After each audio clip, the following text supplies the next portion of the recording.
여러분, 한 가지만 여쭤보겠습니다.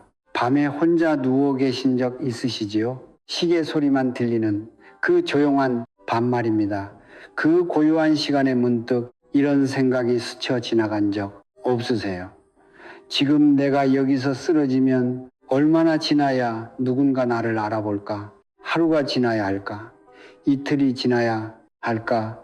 혹시 아무도 모른 채로 그냥 여기서 끝나는 건 아닐까? 이 생각을 한 번이라도 해보신 어르신이 계시다면 오늘 제가 드리는 이야기의 부지 끝까지 함께 해주십시오. 오늘 저는 5가지를 말씀드리려 합니다. 병보다 죽음보다 더 무서운 5가지입니다. 대부분의 어르신들이 이것을 모른 채 지나치시다가 어느 날 갑자기 맞닥뜨리고서야 이게 이렇게 무서운 거였구나 하고 그때야 깨달으십니다. 그런데 그때는 이미 준비할 시간이 없습니다. 특히 2번째 이야기는 아마 많은 분들이 한참 동안 멈추셔야 할 겁니다. 저도 이 이야기를 정리하면서 한동안 가만히 앉아 있었습니다. 여러분, 저는 여러분 세대를 진심으로 존경합니다. 여러분은 전쟁 이후 아무것도 없는 땅에서 맨손으로 일어선 분들이십니다. 새벽 4시에 일어나 공장에 가시고 밤 10시에 돌아와 잠깐 눈 붙이고 다음날 또 나가셨지요. 내가 좋아서 한 게 아닙니다. 가족이 있으니까, 아이들이 있으니까 나라도 이렇게 해야 하니까 그렇게 일을 악물고 살아오셨습니다. 아버지들은 회사에서 온갖 수모를 견디시면서도 집에 와서 내색 한번 안 하셨지요. 어머니들은 시어머니 눈치, 남편 뒷바라지, 아이들 학교 챙기랴 자기 이름 한번 불러볼 틈도 없이 그렇게 세월을 보내셨습니다. 그런데 지금은 어떠세요?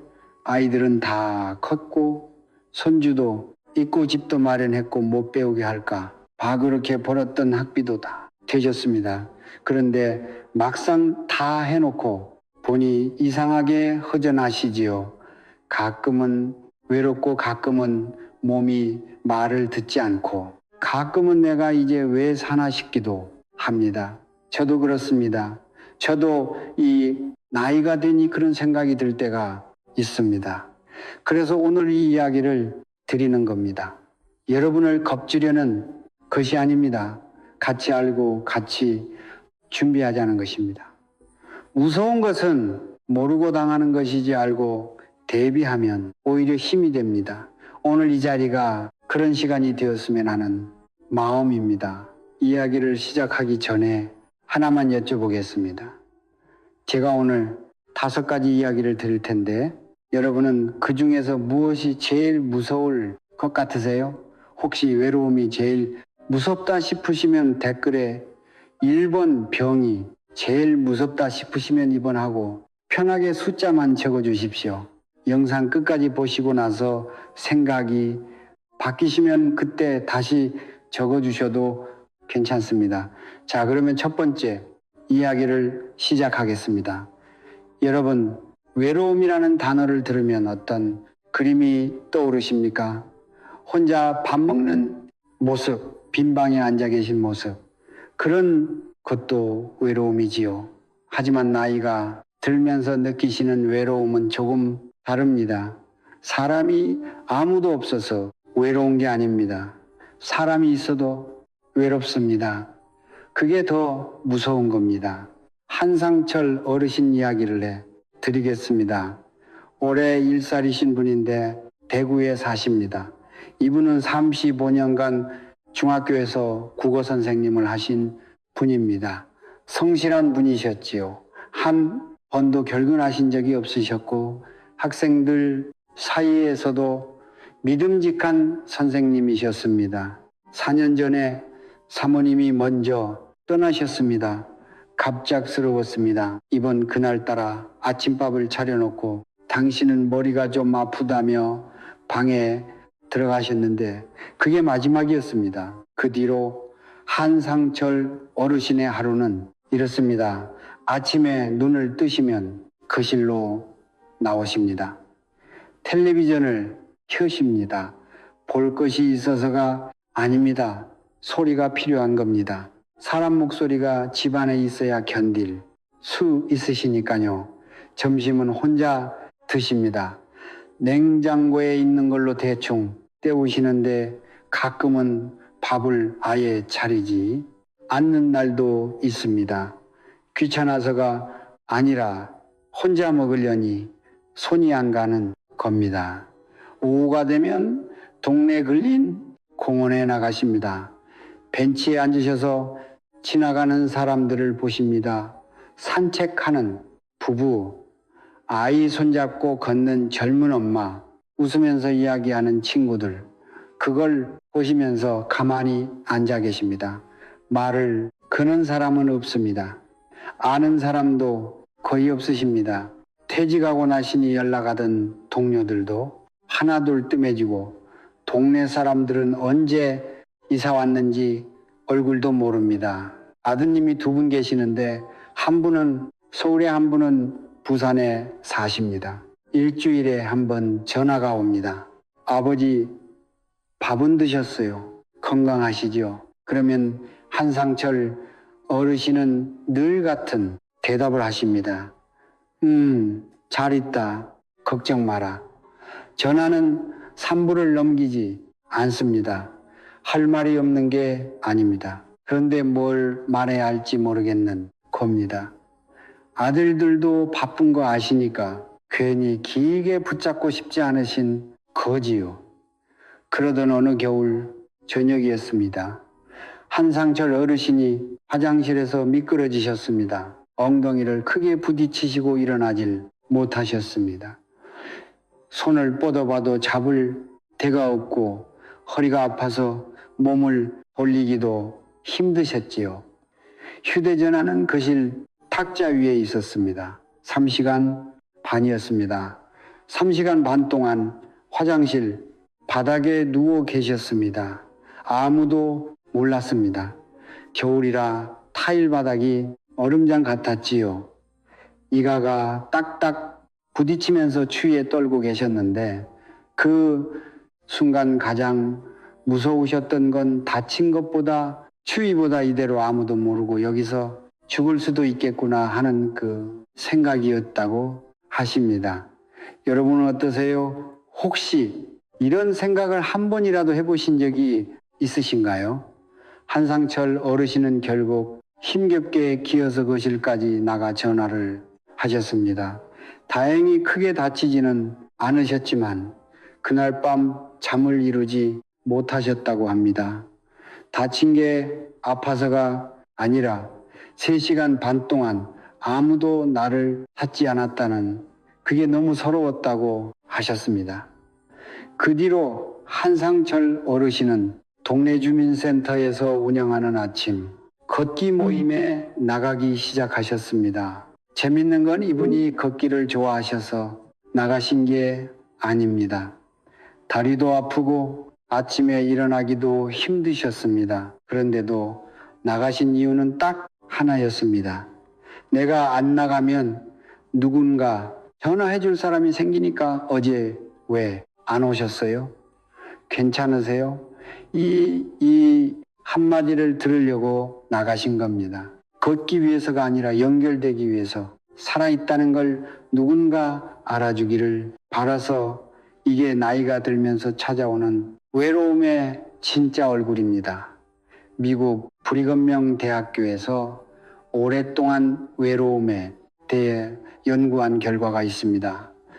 그 연구에서 밝혀진 게 정말 충격적입니다. 오랫동안 외로움을 느끼며 사는 것은 하루에 담배를 15개비 피우는 것과 같은 수준으로 건강에 해롭다는 겁니다. 비만보다도 더 위험하다고 했습니다. 담배 15개 피면 거의 한 갑입니다. 매일 한 갑씩 담배를 피우면 몸이 어떻게 되겠습니까?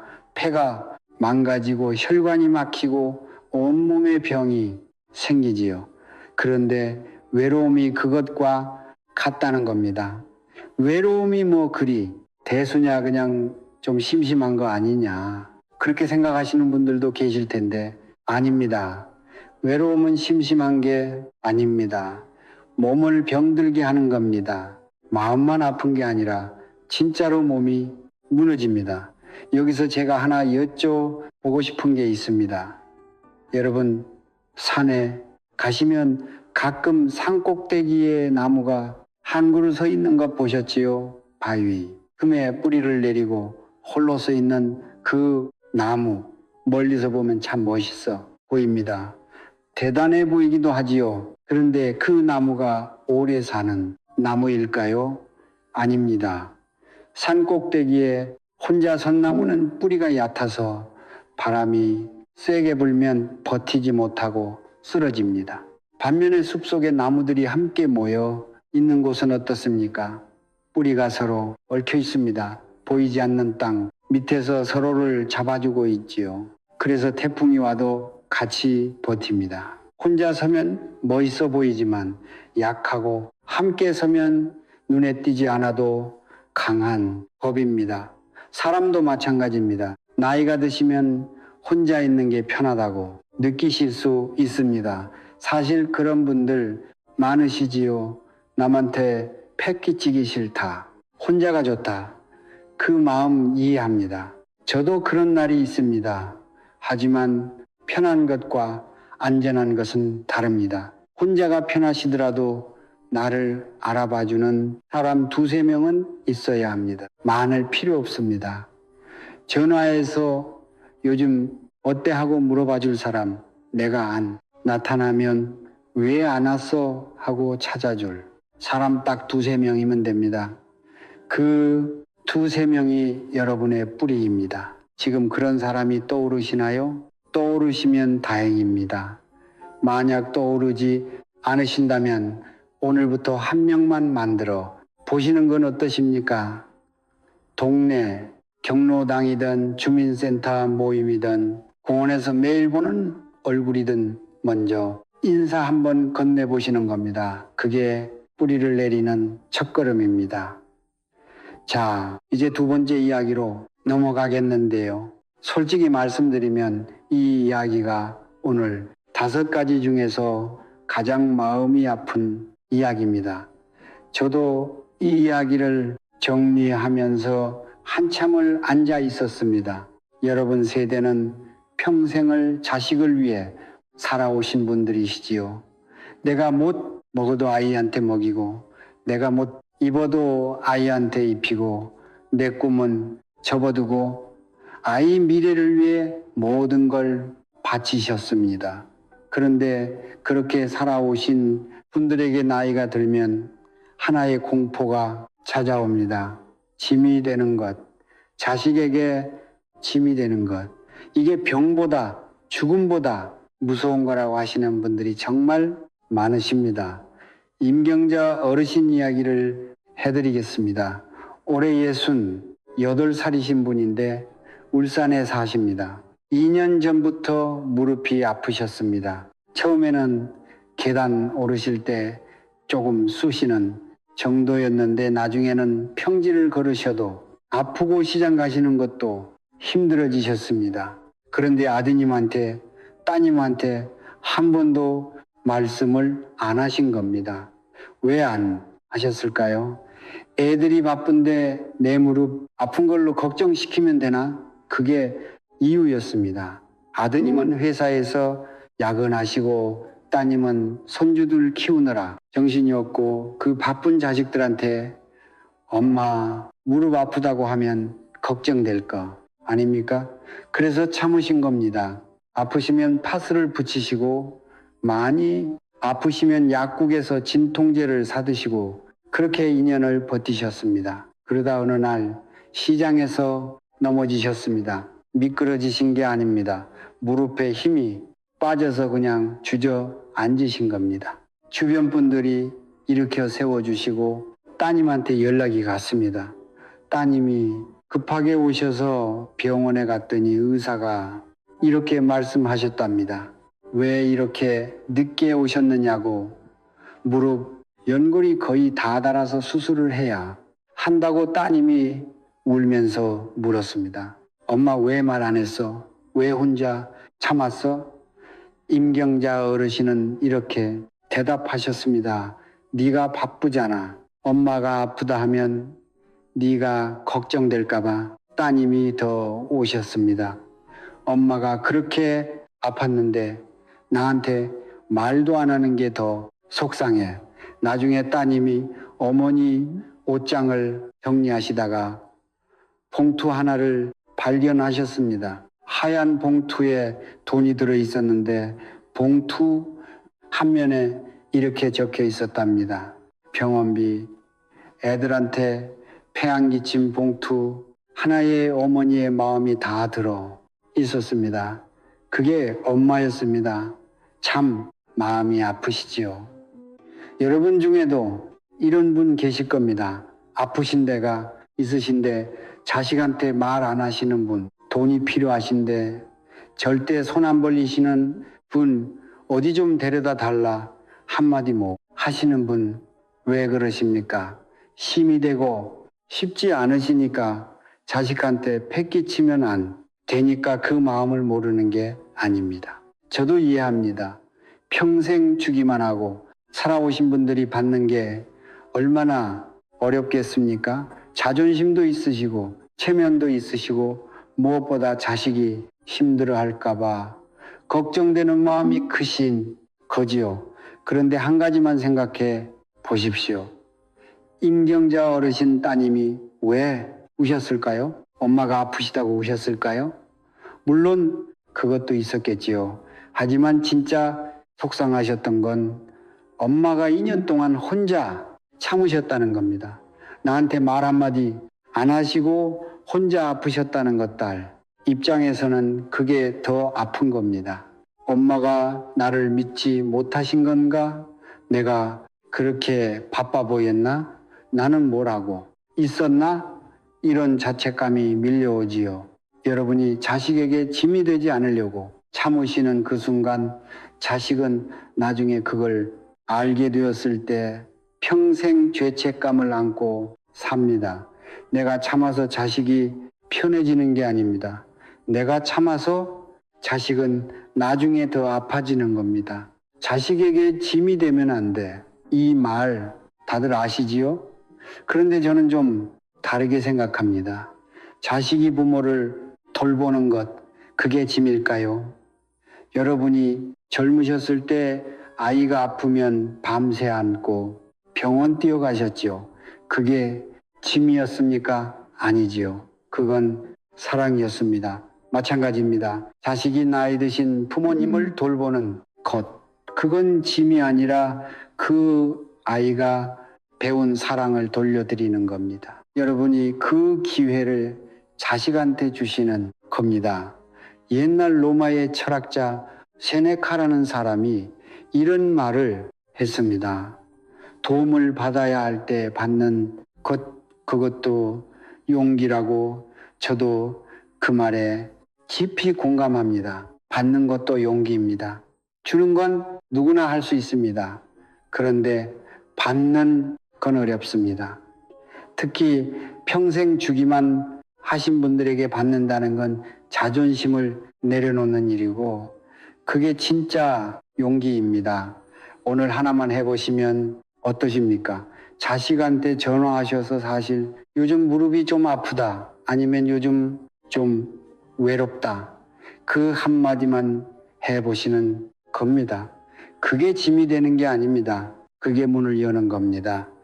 여기까지 들어주신 여러분 감사합니다. 쉬운 이야기가 아닌데 이렇게 함께해 주시는 것만으로도 저는 큰 힘을 얻습니다. 혹시 이 이야기가 마음에 와닿으셨다면 구독 버튼과 좋아요 한 번만 눌러주십시오. 저희 채널에서는 매주 이렇게 여러분과 함께 나눌 이야기를 준비하고 있습니다.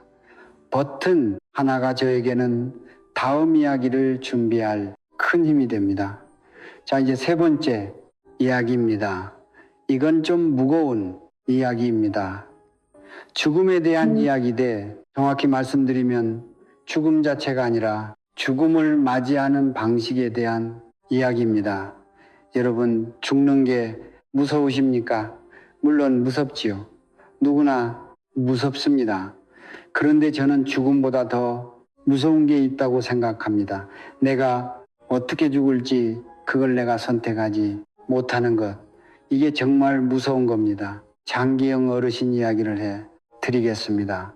76세에 돌아가신 분인데 이 이야기는 아드님이 들려주신 겁니다.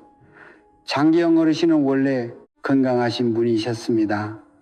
전주에 사셨고 매일 아침 동네를 한 바퀴 도시고 식사도 잘하시고 동네 어르신들 모임에서도 활발하게 활동하셨지요. 그런데 75되시던 해겨울에 갑자기 쓰러지셨습니다. 뇌출혈이었습니다. 응급실로 실려가셨고 수술은 하셨지만 의식이 완전히 돌아오지 않으셨습니다. 그때부터 7달이었습니다. 7달 동안 장기영 어르신은 병원 침대에 누워 계셨습니다. 코에 관이 들어갔습니다. 비위관이라고 하지요. 코에서 목을 지나 위까지 들어가는 긴 관인데 이걸 통해 영양을 공급받으시는 겁니다. 밥을 입으로 드시는 게 아니라 관을 통해 영양제가 들어가는 거지요. 이게 얼마나 고통스러운 건지 겪어보지 않은 사람은 모릅니다. 목 사이에 이물질이 계속 걸려있는 느낌입니다. 삼키지도 못하시고 뱉지도 못하시고 숨 쉴 때마다 그 관이 목구멍에서 느껴집니다. 한번 겪어 보신 분들은 다 같은 말씀을 하십니다. 차라리 아픈 게 낫다고 그건 아픈 게 아니라 사람을 미치게 만드는 거라고 장기 어르신도 그러셨을 겁니다. 의식이 완전하지 않으셨지만 고통은 느끼셨습니다. 얼마나 괴로우셨는지 손으로 관을 빼려고 하셨답니다. 그래서 병원에서는 손에 장갑을 끼웠습니다. 두꺼운 장갑을 끼워서 손가락을 못 쓰시게 한 겁니다. 관을 빼지 못하시도록. 그러니까 장기영 어르신은 아프시면서도 그 아픔을 스스로 해결할 방법이 하나도 없으셨습니다. 그저 누워서 받아들이셔야 했습니다. 아님이 병문안을 가실 때마다 아버지 눈이 떠져 있었다고 합니다. 눈은 뜨고 계셨습니다. 말씀만 못하셨을 뿐 눈빛을 아드님은 평생 잊지 못한다고 하셨습니다. 아드님은 말씀하셨습니다. 아버지가 뭘 말씀하시고 싶으신 건지 알 것 같았다고. 이거 빼주라. 아마 그 말씀이셨을 거라고. 그런데 아드님도 어쩔 수가 없으셨습니다. 병원에서는 콧줄을 함부로 빼지 못합니다. 가족이 빼달라고 해도 안 됩니다. 왜 그런지 아세요? 우리나라 법에서 콧줄은 연명치료가 아닙니다. 기본 영양 공급으로 분류됩니다. 심폐소생술이나 인공업기, 혈액투석, 항암제 투여 같은 것은 사전 연명 의료 의향서를 써두시면 거부할 수 있습니다. 그런데 콧줄만큼은 기본적인 영양 공급이라는 이유로 빼지 못하게 되어 있는 경우가 많습니다. 이걸 모르시는 분들이 정말 많습니다. 장기영 어르신은 7달 뒤에 돌아가셨습니다. 아니면 장례를 마치고 얼마 지나지 않아 주민센터에 가서 사전연명 의료 의향서를 작성하셨습니다. 자기 것을요? 아직 시인 초반이신 아드님이 왜 벌써 그걸 쓰셨을까요? 아버지를 보셨기 때문입니다. 아버지의 그 7달을 옆에서 지켜보셨기 때문입니다. 자기 자식에게는 그 모습을 보여주고 싶지 않으셨던 겁니다. 여러분 생각해 보시면 옛날에는 이런 일이 없었지요. 예전 어르신들은 대부분 집에서 돌아가셨습니다. 마지막이 가까워지면 밥을 점점 못 드시고 물도 조금씩 안 넘어가시고 그러다가 자연스럽게 몸이 꺼지듯 하셨습니다. 고통이 없었다고 할 순 없겠지만 적어도 자기 집에서 가족이 곁에 있는 가운데 인간으로서의 마지막을 맞으셨지요. 요즘은 다릅니다. 의학이 발달했으니까요. 쓰러지시면 응급실로 가고 할 수 있는 건다하고 기계가 숨을 쉬게 하고 관이 영향을 넣어드립니다. 의학이 사람을 살리는 건 고마운 일입니다. 그런데 때로는 살리는 게 아니라 고통을 늘리는 경우도 있다는 것, 이제 많은 분들이 알고 계십니다. 그러면 어떻게 해야 할까요? 여러분, 지금 하실 수 있는 건 크게 두 가지입니다. 첫째, 사전연명의료 의향서를 써두시는 겁니다. 가까운 주민센터나 병원에 가시면 무료로 작성할 수 있습니다. 어렵지 않습니다. 내가 의식이 없어졌을 때 심폐소생술을 할 것인지, 인공호흡기를 달 것인지, 이런 것들에 대해 미리 내 뜻을 밝혀두는 문서이지요. 완벽한 문서는 아닙니다. 아까 말씀드렸듯이 콧줄까지 막지는 못하니까요. 하지만 안 쓰는 것과 쓰는 것은 하늘과 땅 차이입니다. 둘째, 그리고 이게 어쩌면 문서보다 더 중요한 건데요. 가족과 이야기를 하시는 겁니다. 내 입으로 직접 나는 어떻게 마지막을 맑고 싶은지, 콧줄은 원하지 않는다는 것, 가능하면 집에서 보내고 싶다는 것, 이런 이야기를 미리 해 두시는 겁니다. 그런 얘기하면 재수 없다, 이렇게 생각하시는 분들 많으시지요. 자식들도 아이고 아버지 왜 그런 말씀을 하세요? 하면서 피하려 할 수도 있습니다. 그런데 잘 생각해 보십시오. 죽음에 대해 이야기한다고 죽음이 빨리 오는 게 아닙니다. 오히려 이야기하지 않으면 그날이 왔을 때 가족은 아무것도 모른 채 우왕좌왕하게 되지요. 내가 미리 말해두면 가족이 내 뜻을 알고 있으니 그 순간에 덜 고통스러운 겁니다. 자식한테 이야기하시는 게 부담스러우시면 이렇게 시작해 보십시오. 어제 텔레비전에서 이런 프로그램을 봤는데 나도 나중에 그런 거 하지 말아라. 이 한마디면 됩니다. 거창하게 시작할 필요 없습니다. 그냥 텔레비전 이야기를 하듯이 자연스럽게 꺼내시면 됩니다. 그리고 의향서를 쓰셨으면 어디에 두셨는지 자식에게 알려 주십시오. 문서가 있어도 가족이 모르면 소용이 없습니다. 오늘 당장 안 하셔도 됩니다. 이번 주에 한번 생각해 보시고 이번 달 안에 시작하시면 됩니다. 그것만으로도 충분히 대단한 겁니다. 내 마지막을 내가 결정하겠다는 것. 그게 바로 훈민을 지키는 일입니다. 네 번째 이야기로 넘어가겠습니다. 이건 여러분 축 많은 분들이 속으로 가장 두려워하시면서도 입 밖에 잘 안 내시는 이야기일 겁니다. 치매입니다. 나를 잃어버리는 병. 기억이 슬금슬금 빠져나가는 병이, 이 단어를 들으시면 가슴이 철렁하시는 분들 많으시지요? 그런데 대부분은 이렇게 생각하십니다. 설마 나는 아니겠지.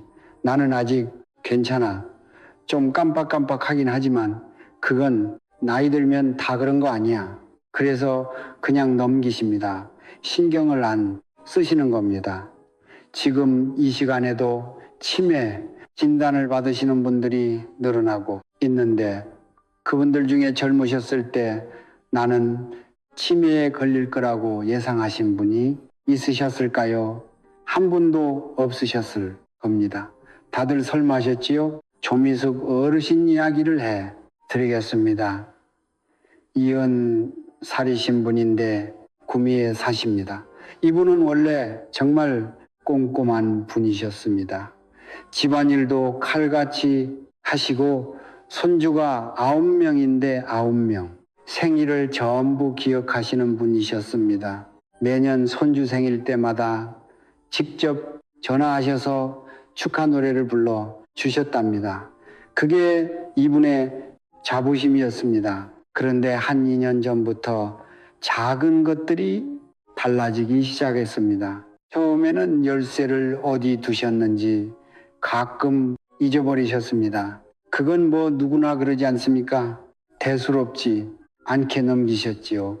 그런데 그 다음에는 가스불 끄는 걸 잊으셨습니다. 달에 한 번도 아니고 3번이나 그러셨답니다. 남편분이 부엌에서 냄새가 나서가 보시면은 빈냄비가 시꺼멓게 타고 있었답니다. 그래도 조미숙 어르신은 괜찮다고 하셨습니다. 좀 정신이 없었을 뿐이라고. 그러다 어느 날 오후 30년 동안 다니시던 시장에 가셨습니다.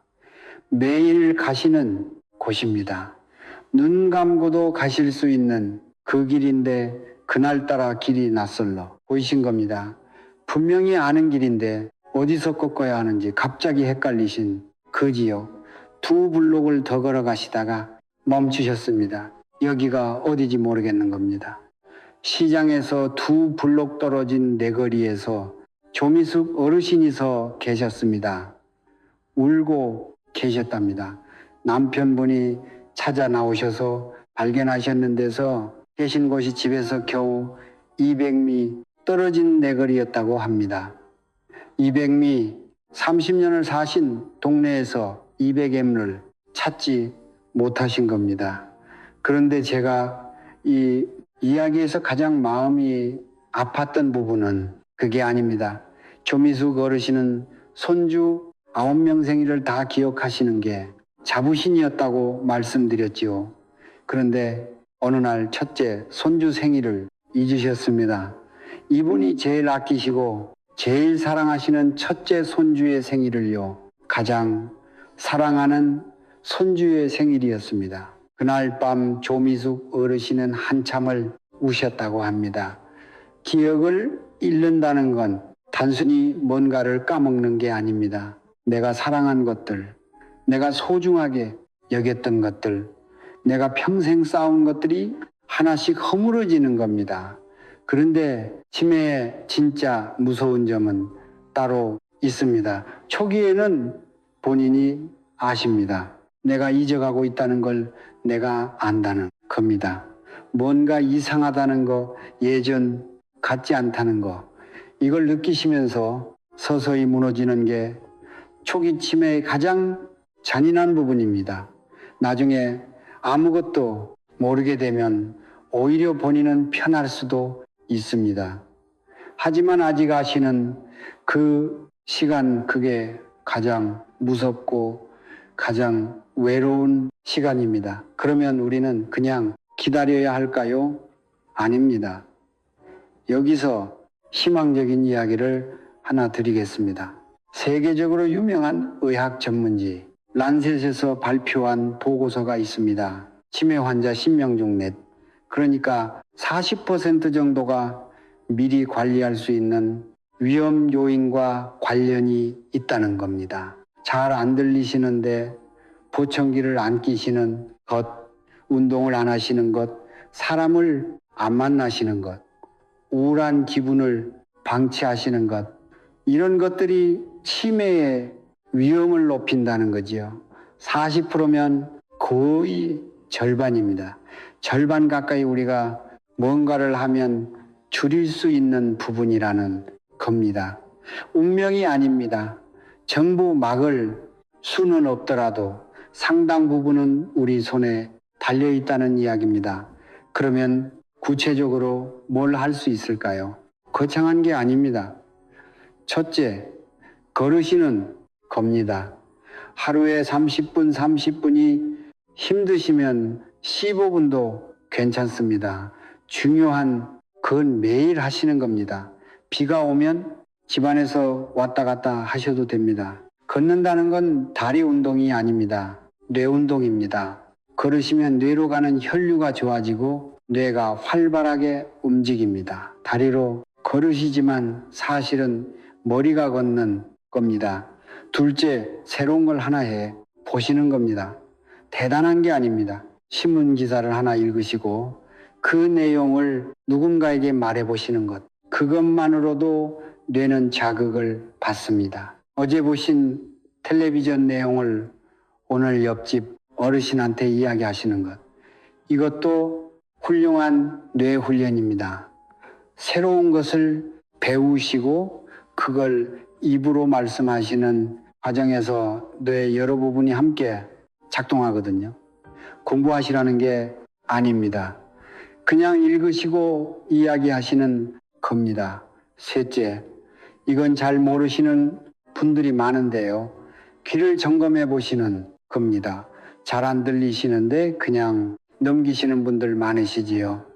뭐 나이 들면 다 그런 거지 하시면서요. 그런데 청력이 떨어지셨는데 보청기를 안 끼시면 뇌가 소리를 처리하는데 부담이 생기고 그 부담이 쌓이면 치매, 위험이 올라간다고 합니다.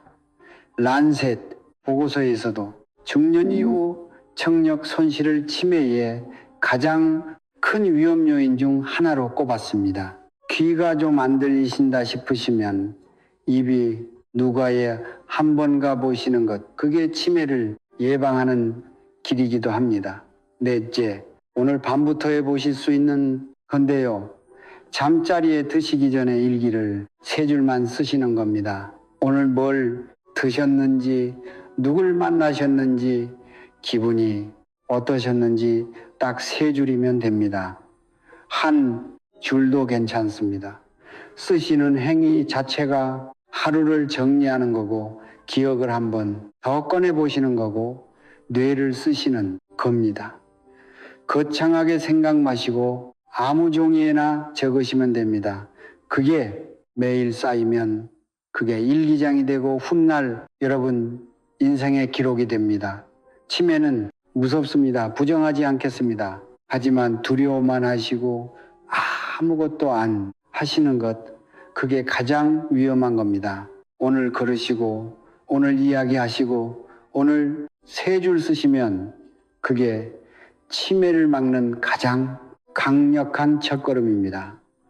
5번째, 이야기를 드리기 전에 잠깐 여쭤보겠습니다. 여러분, 아침에 눈을 뜨셨을 때 오늘 뭘 해야지 하는 게 있으세요? 오늘은 이걸 해야 하니까 일어나야겠다. 그런 게 있으십니까? 젊으셨을 때는 이런 질문 자체가 필요 없었지요. 아침에 눈 뜨시면 당연히 할 일이 있었으니까요. 회사에 가야지.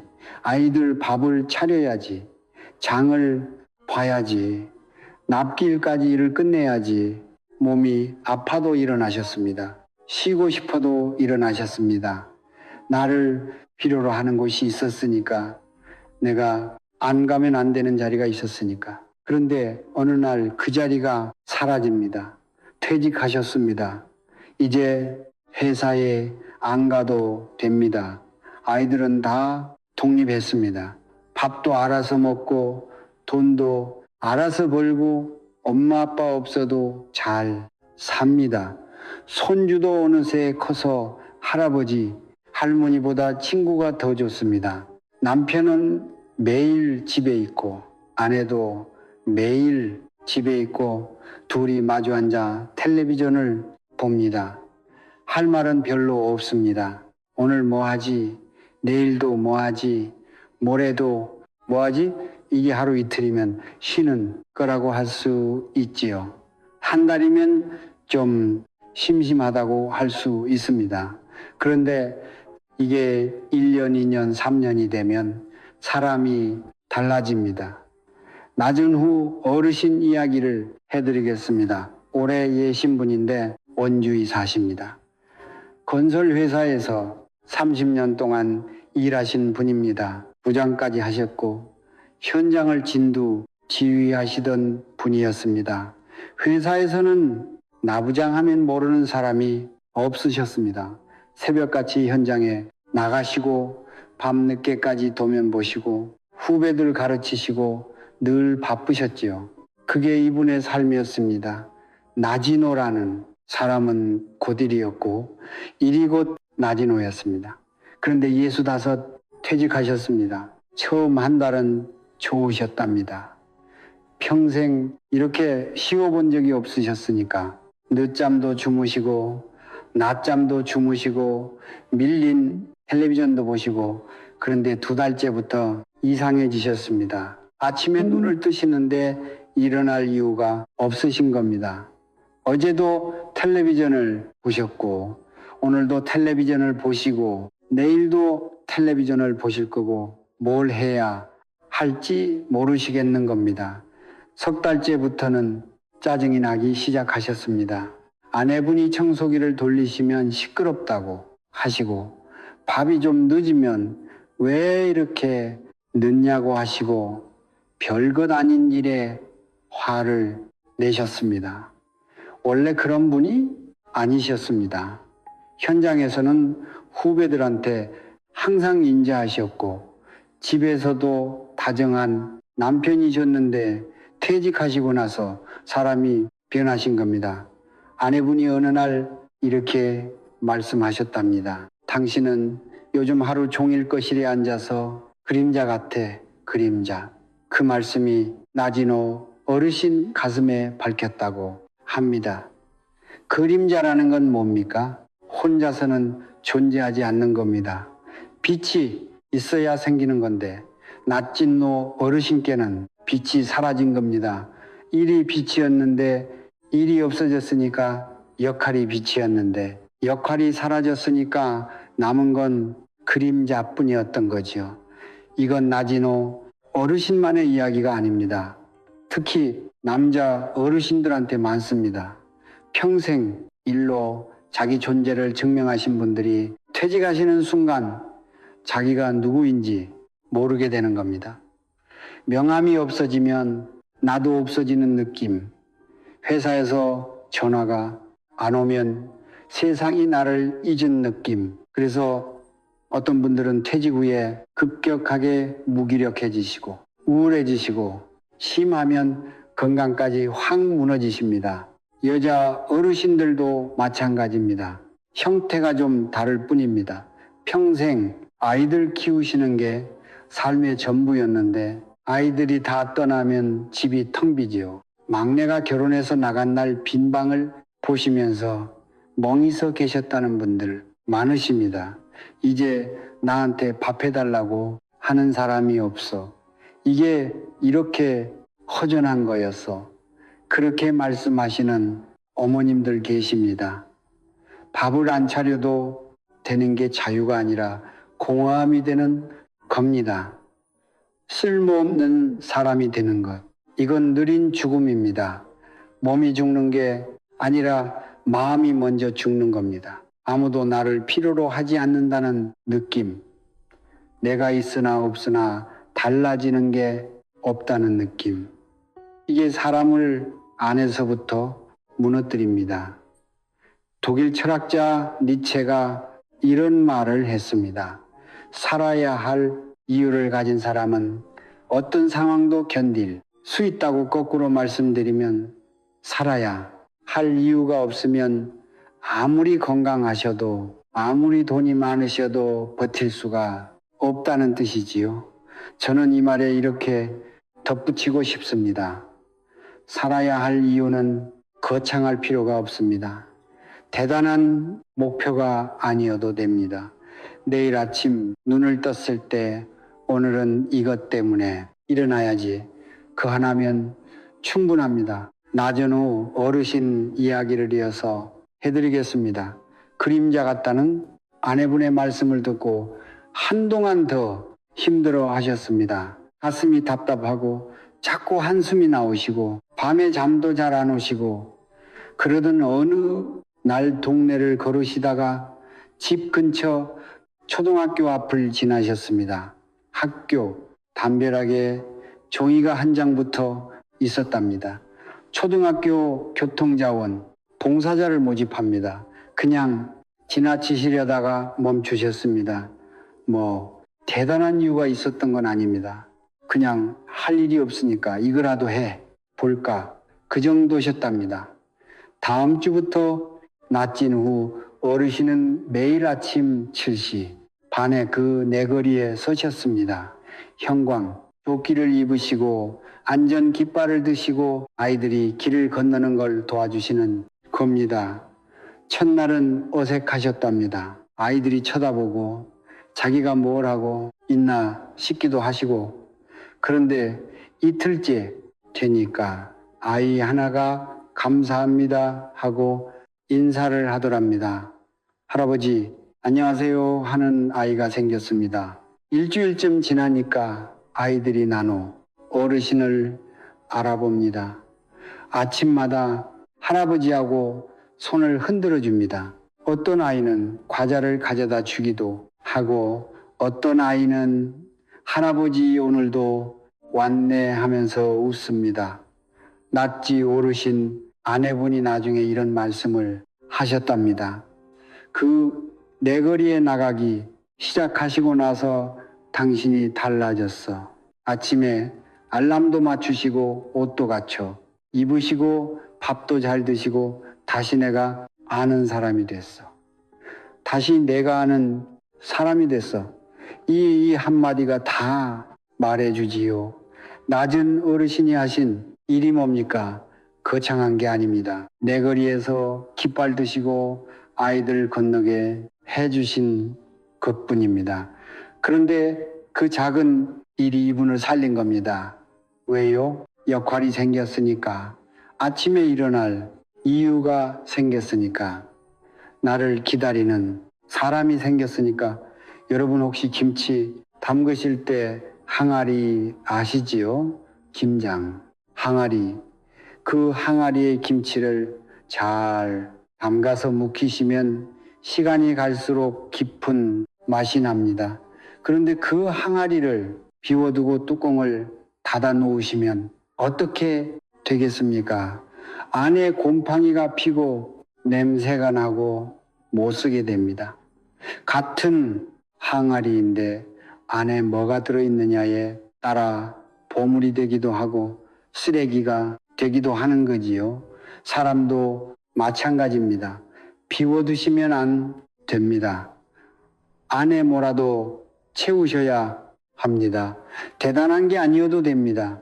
작은 역할 하나, 작은 할 일 하나, 작은 약속 하나. 그게 항아리를 살리는 겁니다. 뭘 채우시면 좋을까요? 정답은 없습니다. 여러분이 좋아하시는 게 정답입니다. 꽃을 좋아하시면은 베란다에 화분 하나 놓으시고 매일 물을 주시는 겁니다. 그게 역할입니다. 요리를 좋아하시면 손주한테 한 가지 음식을 가르쳐 주시는 겁니다. 할머니 잡채, 할아버지 된장찌개, 그게 전해지는 겁니다. 글을 좋아하시면 하루에 한 줄이라도 적어 보시는 겁니다. 나중에 그게 손주한테 세상에 하나뿐인 유산이 될 수도 있습니다. 동네 경로당에 나가보시는 것도 좋고 주민센터에서 하시는 프로그램에 참여해 보시는 것도 좋습니다. 봉사를 하셔도 좋고 배움을 시작하셔도 좋고 중요한 건 규모가 아닙니다. 중요한 건 내일 아침에 눈을 떴을 때 오늘 이거 해야지 하는 게 하나 있는 겁니다. 그 하나면 됩니다. 니체는 살아야 할 이유가 있으면 어떻게든 견딘다고 했지요. 저는 이렇게 바꾸고 싶습니다. 아침에 일어날 이유가 하나 있으면 하루가 달라지고 하루가 달라지면 인생이 달라집니다. 자, 여기까지 5가지 이야기를 모두 드렸습니다. 첫째로 외로움이 있었지요. 사람이 주변에 있어도 나를 진짜 알아주는 사람이 없으면 그것만큼 무서운 게 없다는 이야기였습니다. 우리가 서로 다 있어야 바람을 견딘다고 했습니다. 둘째로 짐이 되는 두려움이 있었지요. 평생 주기만 하신 분들이 받는 게 얼마나 어려운지. 그런데 받는 것도 용기라는 이야기였습니다. 봉투에 적힌 그 한 줄이 어머니의 마음 전부였지요. 셋째로 죽음의 결정권이 있었습니다. 내가 어떻게 마지막을 맞을지 그걸 미리 정하고 가족에게 알려두는 것, 그것이 부품을 지키는 일이라 했습니다. 넷째로 치매가 있었지요. 설마 나는 아니겠지. 그 생각이 가장 위험하다는 이야기였습니다. 오늘 걸으시고 오늘 이야기하시고 오늘 새 줄 서시면 내일이 달라집니다. 그리고 마지막으로 역할의 상실이 있었습니다. 냇거리에서 깃발 하나 들었을 뿐인데 사람이 다시 살아났지요. 내일 아침 눈을 떴을 때 오늘 이것 때문에 일어나야지 그 하나가 삶 전체를 바꿀 수 있다는 이야기였습니다. 여러분, 제가 여기서 하나 더 말씀드리고 싶은 게 있습니다. 5가지 이야기를 들으시면서 혹시 이런 생각이 드신 분 계실 겁니다. 선생님, 말씀은 좋은데 저는 이미 늦은 것 같아요. 저는 이제 친구도 없고 건강도 이미 안 좋고 자식들도 다 떠났는데 이제 와서 뭘 할 수 있겠어요. 이렇게 생각하시는 분 계시지요. 그 마음 이해합니다. 하지만 한 가지만 말씀드리고 싶습니다. 늦은 때는 없습니다. 정말입니다. 어르신은 78처음으로 동네 노래 교실에 나가셨습니다. 평생 노래 한번 불러본 적 없으시다고 했습니다. 그런데 딱 한 번 나가 보신 뒤로 일주일에 2번씩 빠지지 않고 나가십니다. 지금 82세이신데 노래교실 친구 10명이 생기셨고 그중 3분과는 매일 전화하시는 사이가 되셨습니다. 78 시작해서 4년 만에 10명의 뿌리가 생긴 겁니다. 늦은 때는 없습니다. 여러분도 마찬가지이십니다. 오늘 보시니 영상이 그 첫걸음이 되실 수 있습니다. 그리고 한 가지만 더 말씀드리겠습니다. 혹시 오늘 이야기를 들으시면서 마음이 좀 무거워지신 분 계실 겁니다. 외로움 이야기, 곧줄 이야기, 치매 이야기 다 무거운 이야기들이었죠.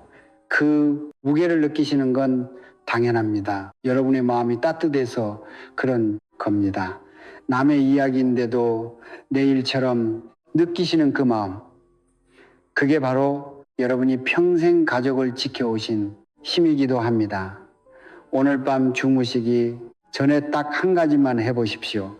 종이 한 장을 꺼내시고요. 오늘들은 5가지 중에서 나한테 가장 마음에 와닿은 이야기가 뭔지 하나만 적어 보시는 겁니다. 그리고 그 옆에 이번 주에 내가 할 수 있는 일 하나를 적어 보십시오. 예를 들어 외로움 이야기가 와닿으셨다면 이번 주에 옆집 어르신께 인사 한번 건네기, 힘이 되는 이야기가 와닿으셨다면 이번 주에 자식한테 내 근황 전하기, 죽음 이야기가 와닿으셨다면 이번 달 안에 주민센터 방문해서 의향서문이기, 치매 이야기가 와닿으셨다면 오늘부터 매일 저녁 3줄 일기 쓰기, 역할 이야기가 와닿으셨다면 이번 주에 집 근처 봉사자리 알아보기 단 한 가지면 됩니다. 거창한 계획 필요 없습니다. 이번 주에 할 일 하나, 그 하나가 여러분의 인생을 조금씩 바꿔갑니다. 5가지 이야기, 하나하나가 무겁습니다. 듣기 쉽지 않으셨을 겁니다. 그런데 여러분, 여기까지 함께 해주셨다는 것, 이게 이미 대단한 겁니다. 무서운 걸 외면하지 않으시고 정면으로 바라보셨으니까요. 저는 오늘 여러분께 무서운 이야기를 하려고 했던 게 아닙니다. 무서운 것을 알고 나면 덜 무섭다는 이야기를 하려고 했던 겁니다. 무서운 것을 제대로 아는 것, 그게 용기입니다. 미리 대비하시는 것, 그건 비관이 아니라 지혜입니다. 여러분 세대가 평생 해오신 일이 그거 아닙니까? 어려운 일이 올 걸 아시면 미리 준비하시고 넘기시고 또 앞으로 나가셨지요. 지금도 마찬가지입니다. 달라진 건 없습니다. 오래된 한국 속담에 이런 말이 있지요. 호랑이에게 물려가도 정신만 차리면 산다. 나이가 들면 호랑이 같은 것들이 찾아옵니다. 외로움이라는 호랑이, 병이라는 호랑이, 무기력이라는 호랑이. 그런데 정신을 차리면 됩니다. 아시면 됩니다. 준비하시면 됩니다. 물려가더라도 끝은 아닙니다. 오늘 영상을 보시면서 혹시 마음속에 떠오르신 이야기가 있으신가요? 나도 이런 적이 있었다. 나도 요즘 이게 무섭다. 이런 사연이 있으시면 댓글에 남겨주십시오. 여기는 안전한 곳입니다. 여러분과 같은 세대, 같은 마음을 가진 분들이 모여 계시는 곳입니다. 혼자 가슴에 담고 계시지 마시고 한 줄이라도 꺼내 놓으시면 그것만으로도 마음이 좀 가벼워지실 겁니다. 영상 처음에 제가 여쭤봤지요. 5가지 중에 뭐가 제일 무서울 것 같으냐고. 그때 번호를 적어주신 분들, 지금도 그 번호가 같으세요? 아니면 달라지셨나요? 달라지셨으면 바뀐 번호를 다시 적어주셔도 좋습니다. 여러분이 적어주시는 댓글 하나하나를 저는 다 읽고 있습니다. 그리고 혹시 오늘 이 영상을 보시면서 떠오르는 얼굴이 있으셨나요? 아, 그 친구한테도 이거 들려주고 싶다. 아, 우리 영한테 이야기해줘야겠다. 그런 분이 계시면 이 영상을 보내 주십시오. 카카오톡으로 링크 하나 보내시면 됩니다. 여러분이 보내주시는 그 링크 하나가 누군가에게는 오늘 밤 잠들기 전에 뭔가를 생각하게 만드는 계기가 될 수 있습니다. 여러분, 저는 여러분이 무서워하시는 게 당연하다고 생각합니다. 무서운 게 정상입니다. 아이가 들면서 잃어가는 것들이 보이고 앞으로 어떻게 될지 모르겠고 그 불안함은 누구나 느끼는 겁니다. 그걸 부끄러워하실 필요 없습니다. 그런데 한 가지는 분명히 말씀드리고 싶습니다. 여러분은 약한 분들이 아니십니다. 전쟁 이후에 헤어에서 이 나라를 일으키신 분들이시지요. 아무것도 없는 데서 자식을 키우시고 집을 지으시고 가족을 먹여 살리신 분들이십니다. 그 세월을 버텨오신 분들이 지금 와서 무너지시겠습니까? 아닙니다. 방법만 하시면 됩니다. 그리고 오늘 그 방법의 첫걸음을 함께 내딛습니다. 2-3명의 뿌리를 만드시는 것, 자식에게 솔직히 말씀하시는 것, 사전, 연명, 의료, 의향서를 준비하시는 것, 걸으시고 새 줄 쓰시는 것, 아침에 일어날 이유 하나를 찾으시는 것 하나만 하셔도 됩니다. 오늘 하나, 내일 하나 그렇게 하시면 됩니다. 저는 다음에도 이 자리에서 여러분을 기다리겠습니다. 다음 주에도 그 다음 주에도 여러분이 오시는 한 저는 여기 있겠습니다. 혼자가 아니십니다. 우리 같이 갑시다. 오늘 하루도 참 수고 많으셨습니다. 내일도 함께 갑시다. 건강 지키시고 행복하세요.